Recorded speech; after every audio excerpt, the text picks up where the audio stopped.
question that was posed to Jurgen Klopp yesterday. What do you think about this North-South game? Yes. But nobody was interested in the narrative behind that. This is clearly not a game that's going to be played during the season. It's going to be played during the pre-season. He talked about revenues being generated from this game being kicked down to the EFL, which, by the way, is ridiculous because the only amount you're going to generate is about £3.5 million. That's £30,000 per club. They're hardly going to make a lot of difference. But the underlying thinking behind it was not wrong. But the narrative that's put to Klopp and the takeaway will be, when are we going to fit that in? Some stupid yank coming up with some stupid idea. That's the underpinning narrative that's going around Boehly at this moment in time, and it's not right. And it's wrong. Okay, that's a great point. Danny, let's hear that. Todd Boehly did open up about this North versus South game to raise funds for the EFL. Have a listen.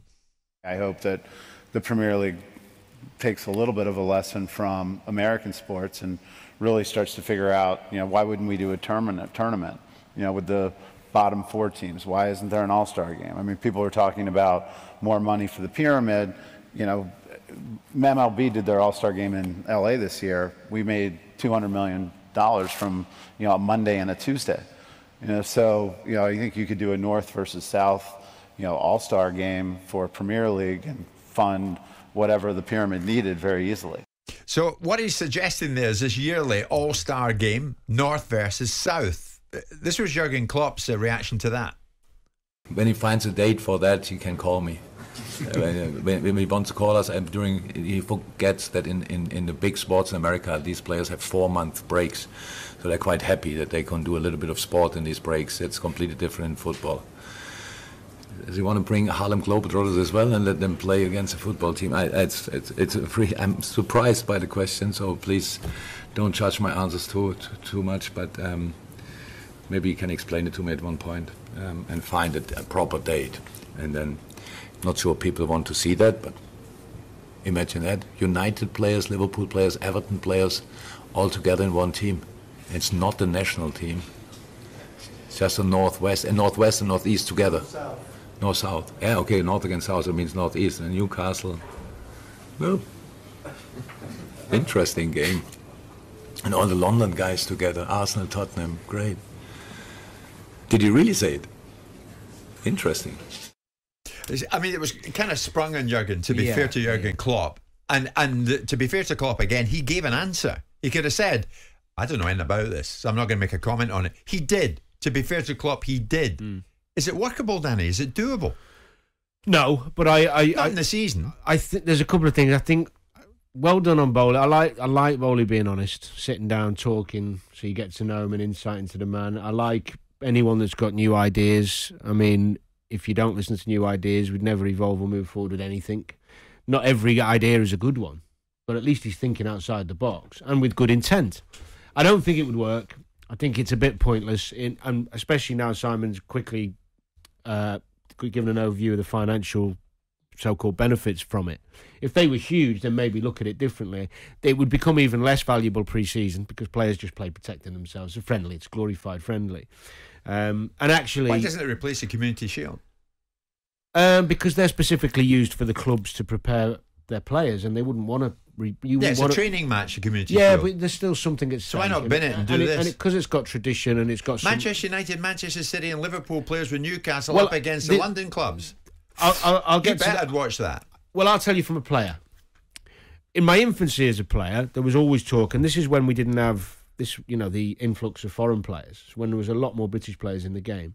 I think it would have a bit of bite. Yeah. There used to be a bit of a silly narrow-mindedness amongst us about the Southerners and what they are and what they aren't, and us not. There was. Yeah, I that agree. conversation Absolutely used to happen. And in my late teens or games where you'd play teams from the South, there would be verbals going on about the fact they're from the South and North. That did happen.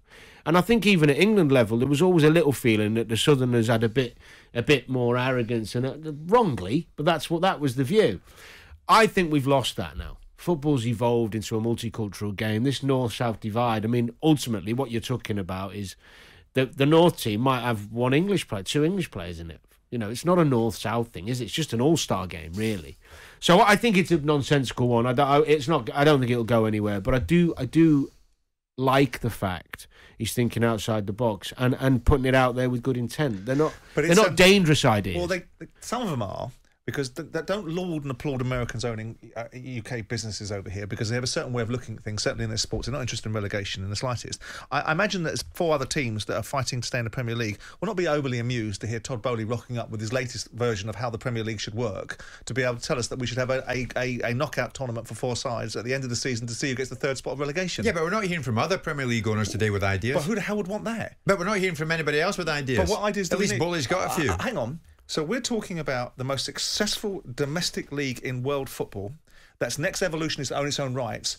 What do we need? A 39th game? Because he'll be behind the 39th game. Do we need that then? Do we need to take our show on tour? You don't need it, no. This American idea that American sports is a blueprint. Well, with due respect, you can't get the penetration of the NFL in the way that you think you wanted to get it, because ultimately you're having to do very different things to try and get it. The only limiting thing is from the Premier League is their ambition. If they do things like build their own platform, they will dwarf every single sporting franchise in the world. Yeah. Right? The fact that they're getting 10 billion every 3 years is a tip of the iceberg. If they actually build their own platform, they'll get 20 billion every year, and they've got to take that step, and that will dwarf the NFL. So I'm not entirely sure we need to hear Todd Boehly telling people that they should change the format of the Premier League and that we need an all-star game to feed those poor, pitiful little clubs. I don't think he's preaching. He's suggesting. No, I think you make some good points, but I also and think... I'm in his camp, by the way. I'm in his camp that I know what's happening in the football world. I can see it coming. I can see a new guy coming into the football world, and all of a sudden, Neville and his crowd, he's too busy. He's too much of this, too much of that. Now he's taken a manager act, doesn't know what he's doing. He's doing it for reasons of his own motivation. Yeah, hang on a second, he's interviewing the team. So what he'll live with now is the notion that he's a busy sod that doesn't know what he's doing and wants to own a football club that belongs to us, the fans. That's what the media are building up as a narrative. So he will now forever have that as his legacy. Like I had, for the first time I went into a dressing room, for the rest of my career, I went there once, and forever, for the next 11 years, I was told I was a chairman that interfered. Yeah. Because it's easy for people to do that. I quite like the way that Boehly is cattle prodding the rest. Who's he cattle prodding?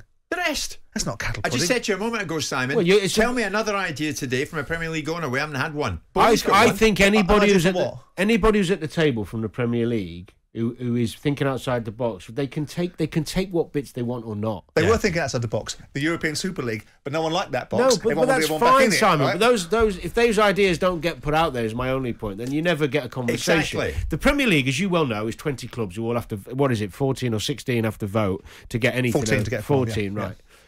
It doesn't matter what ideas comes in, if they're nonsense, they're not going to go through. But at least somebody's out there putting. I mean, I quite like an owner who's putting himself above the parapet, so people can see him, get to feel like they know him a little bit. I think Chelsea fans will quite like it. Now, that he is going to come out with some nonsense because he doesn't get it yet. Yeah. But as you said, and you have backed him, to be fair to you, I have. He's paid $2.5 billion for a business. He's going to have his say. Well, he's allowed to get involved. Exactly. The Americans are all sitting there in New York yesterday nodding to him. So they like what they hear. Well, maybe they don't like what they hear here. Well, they would. They don't like change. It's nothing to do with that. You got change. If it wasn't for change, there wouldn't be a Premier League. I'll change it now. It's 11 o'clock. Jim White and Simon Jordan. Monday to Friday mornings from 10 on AM, on DAB, via the talkSPORT app and on your smart speaker. talkSPORT.